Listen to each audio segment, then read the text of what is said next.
Isipin mo lang sandali, nakaupo ka, nanonood ng video na ito, at sa oras na matapos mo itong panoorin, humigit kumulang 20 lolo at lola ang makakatanggap ng nakakagimbal na balita na na-diagnose sila ng demensya. Narinig mo ng tama, 20 tao.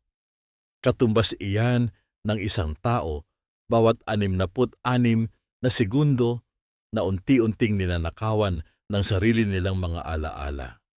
Pero heto ang dapat na mas magbigay sa iyo ng takot. Paano kung ang pangunahing dahilan pala ng pagiging ulyanin o paglabo ng memorya ay hindi ang simpleng pagtanda? Paano kung ang salarin ay nakatago lang dyan sa loob ng iyong medicine cabinet o sa paborito mong lata ng biskwit na ginawa mo ng lalagyan ng iyong mga maintenance na gamot? Lagi kang sinasabihan na ang mga pildoras na ito ay ligtas normal na bahagi ng pag-edad at kailangan para sa iyong kalusugan. Pero ang mga pinakabagong medical research ay nagtataas ng malalaking red flags. 99% ng mga seniors natin ang walang kaalam-alam na meron silang iniinom araw-araw na lihim na nagpapaliit ng memory centers ng kanilang utak ng higit sa 28% sa loob lamang ng wala pang 12 buwan. Hayaan mong mag-sink in iyan sa isip mo. Alam kong nakakatakot pakinggan. Hello, ako si Dr. Paulo Garcia at hayaan mong sabihin ko sa iyo ang totoo. Nakita ko na itong mangyari ng paulit-ulit sa sarili kong klinika. Sobra ang tiwala ng mga tao sa kanilang mga gamot. Ang akala nila porke nireseta ng doktor o nabibili sa pharmacy ng walang reseta ay 100% harmless na ito. Samantala ilang dekada nang alam ng pharmaceutical industry ang mga nakakawasak na epektong ito. Gayunpaman patuloy silang kumikita ng bilyon-bilyon mula sa pagbebenta ng parehong mga gamot na nagpapabilis sa paghina ng isip ng milyon-milyong seniors sa buong bansa. Sa katunayan, isang 2023 study na inilathala sa Neurology and Aging Research ang nakatuklas na may isang partikular na klase ng gamot na nagpataas ng risk ng demensya ng 49% sa mga matatanda sa loob lamang ng 2 taon ng regular na pag-inom. Hindi yan maliit na porsyento. Muntik na nitong doblehin ang normal na panganib. Sa artikulong ito, gagawin natin ang isang malalim na medical intervention. I-reveal ko sa iyo ang 9 na pinakadelikadong gamot na nagtitrigger ng mabilisang pagkawala ng memorya at demensya. Iraranggo natin ito mula sa madalas na baliwalain hanggang sa mga gamot na literal na sumisira sa utak. Bago tayo pumasok sa malalim na siyensya nito, gusto ko sanang mag-pause ka sandali. Isulat mo sa comments sa ibaba, anong mga gamot ang iniinom mo araw-araw? Naka-experience ka na ba ng biglaang brain fog, pagkalito, o hindi maipaliwanag na pagkamakalimutin simula nang may inumpisahan kang bagong maintenance? Babasahin namin ang bawat comment dahil ang pagsasalita mo tungkol dito ay maaaring magligtas ng iyong isip. Ngayon, simulan natin sa number 9. At huwag mong hayaang linlangin ka ng pwesto nito sa listahan. Ang gamot na ito ay malamang na nakatago sa halos lahat ng medicine box ng mga Pilipino ngayon. Baka binubura na nito ang memorya mo bago mo pa maramdaman ang unang sintomas. Number 9 ay ang diphenhydramine na mas kilala sa brand name na Benadryl. Ito yung pamilyar na pink na pildoras na pinagkakatiwalaan ng milyon-milyong tao para makatulog sa gabi labanan ng allergy sa alikabok o pabawasan ng sipon. Mura ito available over the counter sa kahit anong botika o minsan kahit sa sari-sari store at malamang may isang banig ka nito sa tabi ng kama mo. Baka iniinom mo ito para lang makapagpahinga ng maayos. Pero sa loob ng utak mo ang Benadryl ay aktibong sinisira ang operasyon ng iyong hippocampus. Yan ang partikular na rehiyon ng utak na responsable sa pagbuo at pag-imbak ng mga bagong alaala. Ang diphenhydramine ay kabilang sa pamilya ng mga gamot na tinatawag na anticholinergics. Gumagana ito sa pamamagitan ng pag-block sa isang napakahalagang neurotransmitter na tinatawag na acetylcholine. Isipin mo na ang acetylcholine ay ang messenger boy ng utak mo na naghahatid ng impormasyon para makabuo ka ng alaala at manatiling alerto buong araw. Habang nagkakaedad ang utak mo, mas lalo itong nagiging dependent sa bawat patak ng acetylcholine na kaya nitong i-produce. Kapag ang gamot na tulad ng Benadryl ay nakikialam sa masaselang prosesong iyan, ang resulta ay literal na nakakawasak. Ayon sa isang 2,023 study ang mga seniors na laging umiinom ng anticholinergic drugs ay may 54% mas mataas na risk na magkademensya kumpara sa mga hindi umiinom. Paano mo poprotektahan ang memorya mo? Iwasan ang anumang may diphenhydramine, lalo na kung ang label ay may PM or nighttime. Kung kailangan mo ng gamot sa allergy, pumili ng mga mas bagong non-sedating options tulad ng Loratadine Claritin. Ang mga bagong gamot na ito ay hindi tumatawid sa blood-brain barrier kaya mas ligtas sa utak. Ang susunod na gamot ay madalas na ibinebenta bilang gentle at harmless sa iyong sikmura, pero tahimik nitong ninanakaw ang mismong mga nutrisyon na kailangan ng utak mo para manatiling matalas. Number 8 ay ang proton pump inhibitors, PPIs, particular ang omeprazole o pantoprazole. Ang mga gamot na ito ay idinisenyo para bawasan ang asido sa tiyan at madalas ireseta para sa acid reflux, GERD, at pangangasim ng sikmura na napakadalas sa atin, lalo na pagkatapos kumain ng adobo lechon o mga mamantikang pagkain. Maraming titos at titas ang umiinom nito sa loob ng maraming taon dahil bumabalik agad ang pangangasim kapag itinigil nila. Pero ang hindi madalas ipaliwanag ng doktor ay kung paano hinaharangan ng PPIs ang pag-absorb ng katawan mo sa vitamin B12. Ang B12 ay isang absolutely crucial na bitamina na nagpoprotekta sa brain tissue at sumusuporta sa focus at mood. Sa isang groundbreaking study, noong 2016 pinag-aralan ang mahigit 73,000 tao na edad 75 pataas. Natuklasan nila na ang mga regular na umiinom ng PPIs ay may 44% increased risk ng demensya.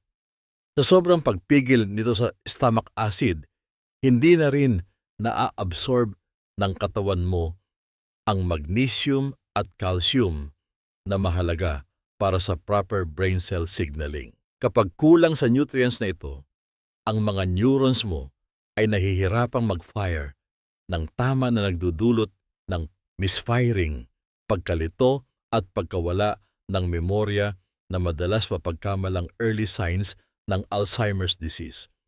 Ang magandang balita, may mas ligtas na alternatives. Pwede kang makipag-usap sa doktor mo na unti-unting lumipat sa H2 blockers tulad ng famotidine na mas mababa ang epekto sa utak o gumamit ng natural na lunas tulad ng licorice root tea. Susunod ay isang gamot na madalas ireseta para sa mga problema sa pagpigil ng ihi, pero maaaring ito pala ang nagdudulot ng matinding gulo sa iyong short-term memory at emotional balance. Number 7 ay ang mga gamot sa pantog, partikular ang oxybutynin. Madalas itong ibigay sa mga lolo at lola natin na may overactive bladder o madalas maihi. Sa unang tingin, napakalaking tulong nito. Siyempre, sino ba naman ang may gusto ng abala at hiya na pabalik-balik sa banyo? Lalo na kung nasa biyahe, nasa trapik o nasa kalagitnaan ng misa. Pero ang gamot na ito ay gumagana sa pamamagitan ng pag-block sa acetylcholine, ang mismong kemikal sa utak na binanggit ko kanina, na sinisira rin ng Benadryl. At hindi tulad ng ibang mas mahihinang anticholinergic, ang oxybutynin ay napakadaling tumawid sa blood-brain barrier at direktang umaatake sa hippocampus mo. Yan ang dahilan kung bakit napakadelikado nito para sa mga seniors kapag ininom ng matagalang panahon. Sa isang 2019 na study na na-publish sa British Medical Journal, natuklasan na ang mga taong lampas 65 anyos na umiinom ng matapang na anticholinergic tulad nito, sa loob ng mahigit 1 taon ay may 49% na mas mataas na risk na mag-develop ng demensya. Katumbas yan ng 1 sa bawat 2 umiinom. Ang nakakagimbal dito, karamihan sa mga pasyente ay hindi nabibigyan ng warning tungkol sa epekto nito sa utak. Ang akala nila, tumatanda na kasi ako kaya nagiging ulyanin. Madalas nilang maramdaman ang pagiging mentally foggy. Nakakalimutan ang mga appointment sa doktor, nawawala ang mga gamit sa bahay o nahihirapang sumunod sa simpleng usapan. Hindi nila naiisip na ang gamot nila sa pag-ihi ang salarin, hanggang sa huli na ang lahat. Kung umiinom ka nito at nakakapansin ka ng pagbabago sa isip mo, hindi guni-guni yan. Kausapin ang doktor mo tungkol sa mga mas bagong gamot tulad ng Mirabegron na hindi umaatake sa acetylcholine mo at mas ligtas para sa mga may edad. Number 6 sa listahan natin ay ang statins. Ito na siguro ang isa sa pinaka-widely prescribed na gamot sa buong mundo, lalo na sa mga lampas 60 anyos. Ito yung mga maintenance pampababa ng kolesterol para daw makaiwas sa heart attack at stroke gaya ng simvastatin at atorvastatin. Halos lahat ng matatanda na kilala natin ay may banig nito sa bahay. Pero dito nagsisimula ang malaking problema. Ang kolesterol ay hindi lang basta kalaban ng puso. Ito ay absolute necessity ng utak mo. Ang iyong utak ay binubuo ng halos 60% na taba at ang kolesterol ay may napakahalagang papel sa paggawa at pag-maintain ng myelin sheath.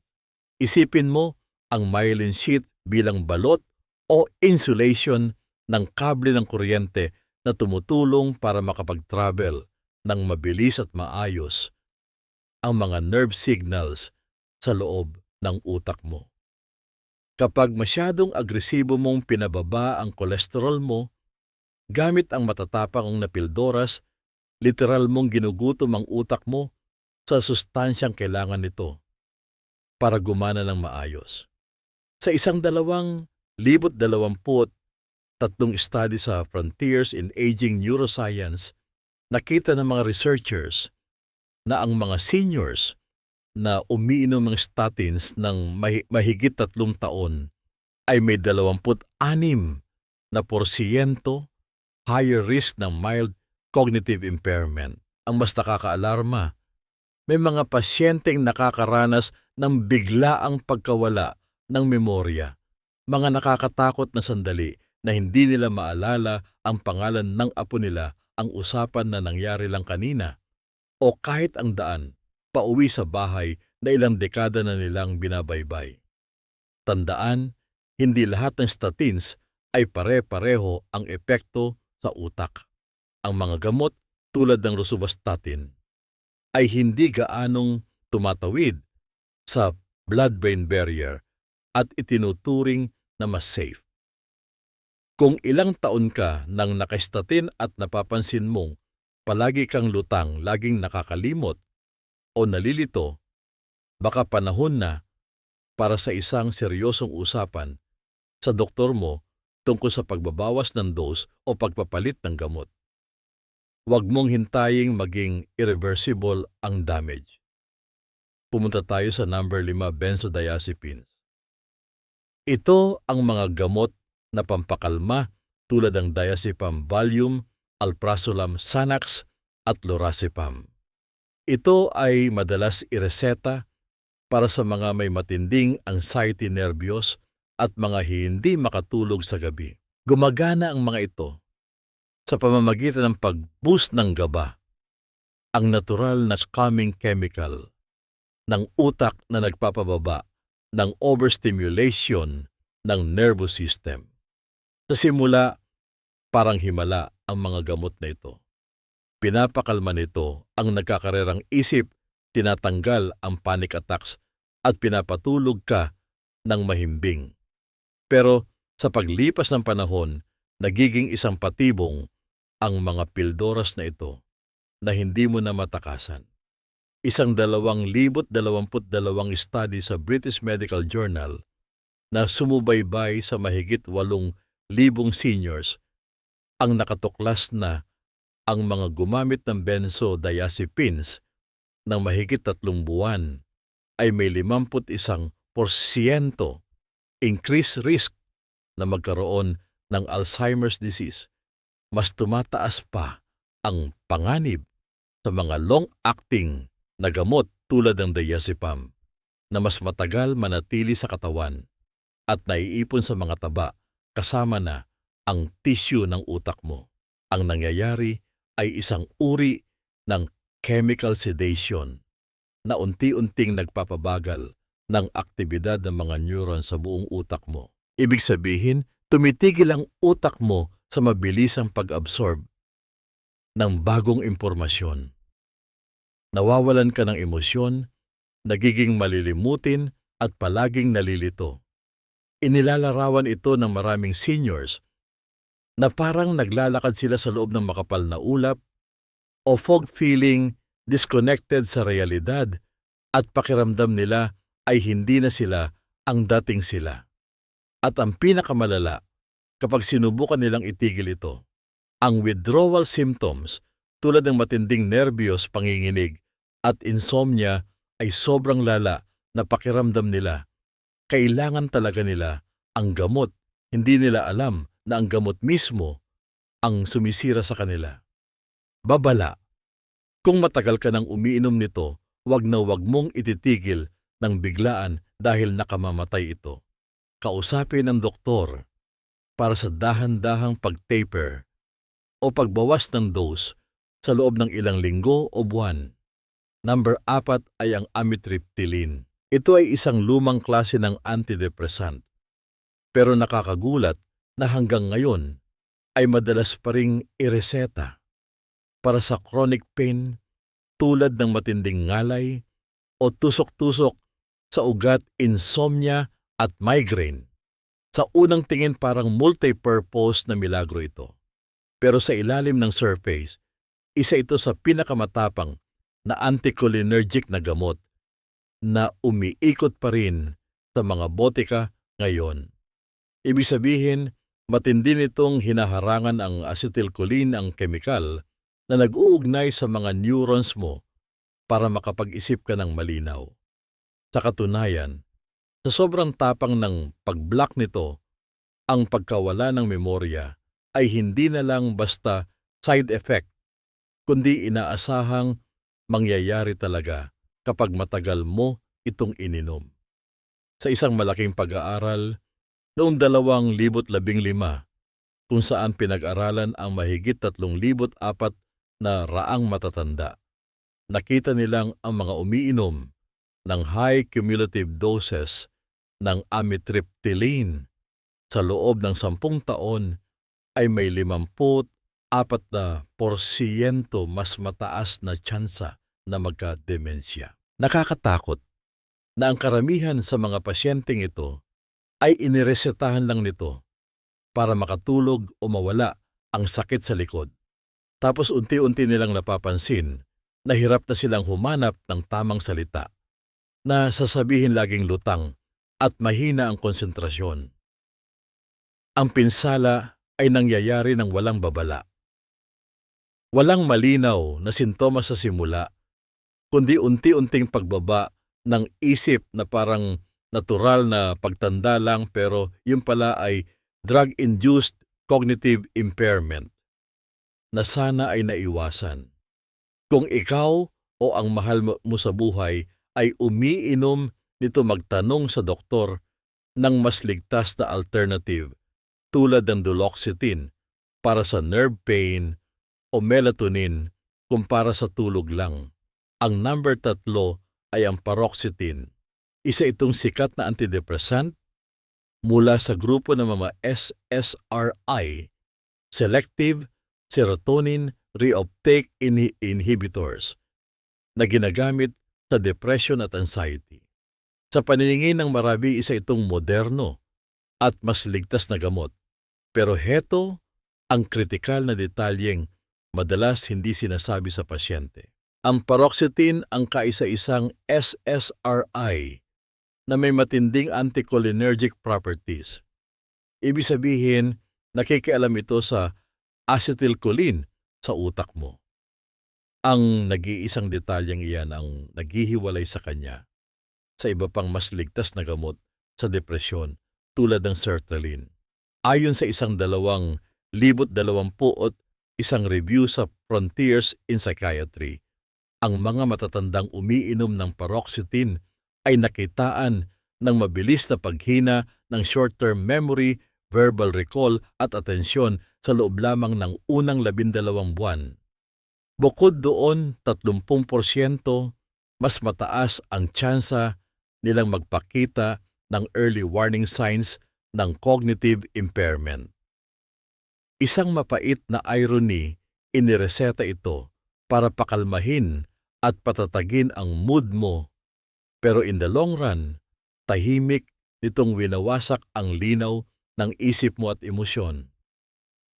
Ang American Geriatric Society ay opisyal nang inilagay ang paroxetine sa kanilang Beers criteria, ang listahan ng mga gamot na hindi dapat ibinibigay sa mga matatanda dahil sa isyu ng kaligtasan. Kung umiinom ka nito, pakiusapan ang iyong doktor na ilipat ka sa mas ligtas na gamot. Number 2 ay ang antipsychotics. Ito ay partikular na nakakabahala at nakakagalit dahil maraming seniors ang hindi man lang alam na umiinom na pala sila ng antipsychotic. Ang mga gamot tulad ng quetiapine, risperidone at olanzapine ay orihinal na ginawa para sa mga malalang sakit sa isip tulad ng schizophrenia. Pero ngayon, madalas itong ireseta off-label sa mga pasyenteng matatanda para lang makatulog pakalmahin ang pagiging balisa o para pigilan ang pag-aalboroto ng mga may mild dementia. Tama ang narinig mo. Ang matatapang na gamot na ito ay ibinibigay na parang ordinaryong candy sa mga nursing homes o ospital para lang patahimikin ang mga lolo at lola na nalilito o nagiging makulit. Ang epekto nito ay nakakapanlumo. Sa 2022 study, natuklasan na ang mga seniors na binigyan ng antipsychotics para sa behavioral symptoms ay 71% na mas malamang na magkaroon ng mabilis na paglala ng cognitive decline sa loob lamang ng 12 buwan. Mas malala pa, pinapataas nito ang risk ng stroke, biglaang atake sa puso at matinding pag-aantok na nagdudulot ng aksidenteng pagkadulas o pagkahulog. Ang mekanismo nito ay malupit. Matindi nitong pinapababa ang dopamine, ang kemikal na responsable sa memory processing at motibasyon. Kapag bumagsak ang dopamine mo, nagiging parang zombie ang utak. Nawawala ang personalidad ng mahal natin sa buhay at naiiwang nagluluksa ang pamilya para sa taong nandyan pa ang katawan, pero ang kaluluwa at isip ay burado na dahil sa gamot. Madalas ang pamamaraang ito ay para lang sa convenience ng mga nag-aalaga, hindi para sa totoong ikabubuti ng pasyente. Kailangan nating magtanong at ipaglaban ang ating mga nakatatanda laban sa chemical restraint na ito. Number 1 ay ang anticholinergic polypharmacy. Ito ang pinakamalaking lihim na banta na halos walang nag-uusap, at ito ang pangunahing dahilan ng drug-induced dementia sa ating mga nakatatanda. Baka inaasahan mo na isang partikular na gamot ang number 1. Pero ang pinakadelikadong sitwasyon ay hindi isang solong pildoras, ito ay ang pinagsama-samang epekto ng pag-inom ng maraming gamot ng sabay-sabay. Isipin mo ang pangkaraniwang senaryong ito sa maraming pamilyang Pilipino. Si Lola ay umiinom ng Benadryl sa gabi para makatulog, may kasamang oxybutynin sa umaga para di maihi sa biyahe, at umiinom pa ng amitriptyline para sa ngalay ng likod. Bawat isa sa mga gamot na ito ay may anticholinergic effect. Kapag pinagsama-sama mo sila, ang bigat nito sa utak mo ay exponential na tumataas. Sa 2022 study ang mga seniors na may pinakamataas na anticholinergic burden ay may 120% na pagtaas ng risk ng demensya. Doble sa normal na panganib. Kapag hinarangan mo ang acetylcholine mula sa iba't ibang direksyon, ang utak mo ay literal na unti-unting namamatay. Ang mga brain cells neurons ay nalalanta. At ang pinakamasakit, walang nagpaliwanag sa kanila na bawal pala itong pagsabayin. Ang solusyon, dalhin ang lahat ng gamot mo sa doktor at humingi ng medication review. Unti-unting bawasan ang mga hindi na kailangan. Ang utak ng tao ay may kamangha-manghang kakayahan na magpagaling at mag-regenerate. Maraming seniors ang biglang bumabalik ang talas ng isip at sila ilang buwan matapos itigil yung mga lason na ito. Bago ko tapusin ang artikulong ito, gusto kong bumagal tayo sandali at mag-isip ng malalim. Sa paglipas ng panahon, lalo na kapag umabot na tayo sa edad na pumuti na ang ating mga buhok at kumulubot na ang ating balat, madalas nating nakakalimutan kung ano talaga ang mahalaga. Umiinom tayo ng sandamakmak na gamot dahil gusto nating humaba ang ating buhay. Pero ano ang silbi ng mahabang buhay kung hindi mo naman nakikilala ang mga apo na humahalik sa iyong pisngi? Ano ang halaga ng pagtibok ng puso kung ang isip mo ay nakakulong sa isang madilim at malabong kwarto? Walang kakayahang maalala ang tamis ng unang pag-ibig o ang saya ng mga nakalipas na Pasko kasama ang buong mong pamilya. Ang layunin ng medisina ay hindi lang basta pahabain ang ating hininga. Ang totoong layunin nito ay panatilihin ang ating dignidad, ang ating kamalayan, at ang ating kakayahang manatiling present para sa mga taong nagmamahal sa atin. Huwag nating hayaang manakaw ng mga maling gamot ang mga natitirang gintong taon ng ating buhay. Heto ang isang mahalagang aral sa buhay Mula sa akin, Dr. Paulo Garcia. Ang iyong mga alaala ang tanging yaman na hindi mabibili ng pera at hindi mananako ng panahon, ngunit maaari itong mawala kung ipagkakatiwala mo ang iyong kalusugan ng nakapikit.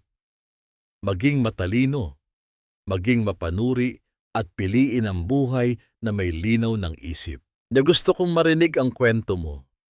Mag-iwan ng komento sa ibaba kung anong gamot ang nasa medicine cabinet ninyo ngayon at kung napansin mo ba ang pamumulaklak ng brain fog sa iyong sarili o sa iyong magulang. I-click ang subscribe button para hindi ka mahuli sa mga impormasyong maaaring magligtas ng buhay at huwag kalimutang i-share ang video na ito sa iyong pamilya at mga kaibigan sa Facebook man o sa Viber group ninyo. Maaaring ito ang mensaheng magbabalik ng malinaw na isip ng isang taong mahal mo.